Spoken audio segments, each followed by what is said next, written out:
can hopefully stop any anxiety and also mean that you can pick up on something as quickly as possible.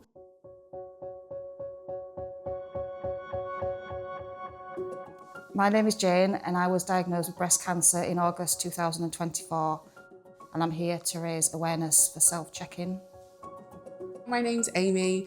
I was diagnosed with breast cancer in 2023 and have just come to the end of treatment after a long, long time. There we go. So, the question is, when did you first notice something might be wrong? I think, because it seems like quite a long time ago, but I think I might have noticed it in the shower. And I remember feeling quite a small lump. So because it was quite small, I thought it's probably nothing.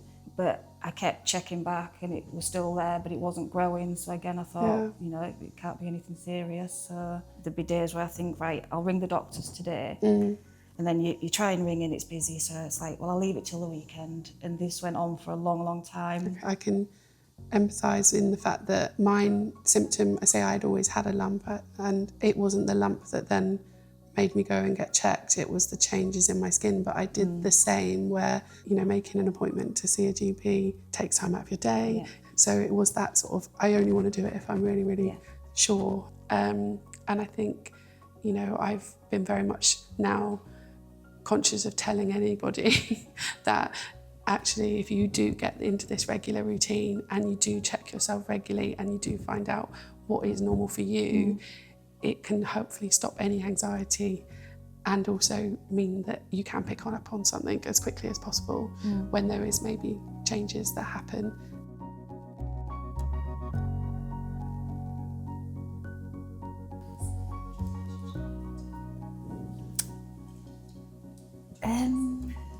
No, it's a difficult one because it's like it's a gradual process. So obviously you're going through your surgery, and then obviously you've got to get back to normal and start, you know, going to work, wearing your normal clothes and stuff like that. I wouldn't say it affected me massively. You know, looking at the scars and things like that, I wouldn't say it bothered me as much as it could have done. But I had early on, after my surgery, looked on the internet and seen that people get mastectomy tattoos, which are fairly big tattoos that cover the whole area. I told my daughter about it and she, without telling me, booked a slot for me. I just love it so much and it's transformed how I feel, because now it's a case of I like what I see now. I think it looks good. At the time, if I'd have known I could have had this, it would have given me a bit more of something to look forward to, I think.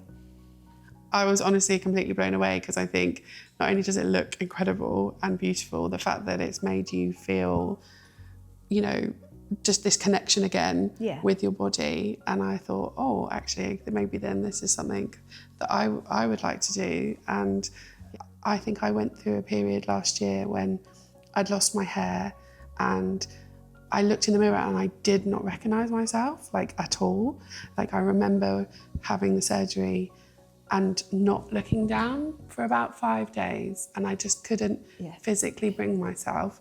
And and I think once I did back up the courage to do it, it was like, I don't know, kind of, overwhelming, sorry.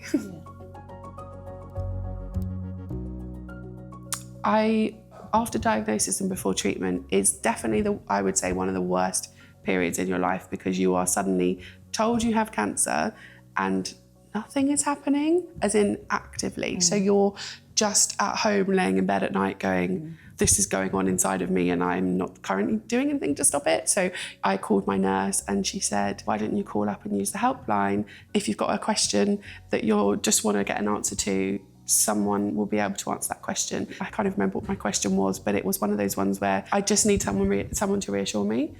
I had to make a decision about what sort of surgery to have. I've struggled so much trying to make a decision. They put me in touch with a lady who'd had a mastectomy, and it was good because she was very sort of relaxed about it. A nice conversation where you're having a bit of a joke and stuff like that, so it just took all the seriousness out of it that you're getting when you talk to anybody else. I've got family, I've got daughters, grandsons. mum, siblings. I don't want anybody around me to go through this. I don't want anyone around me to have cancer. So if anybody else out there checks because of me and they don't have to go through the same thing, then I feel like that's a massive win, that as many people as possible that I know mean that this doesn't come into, hopefully, my life again. So, yeah.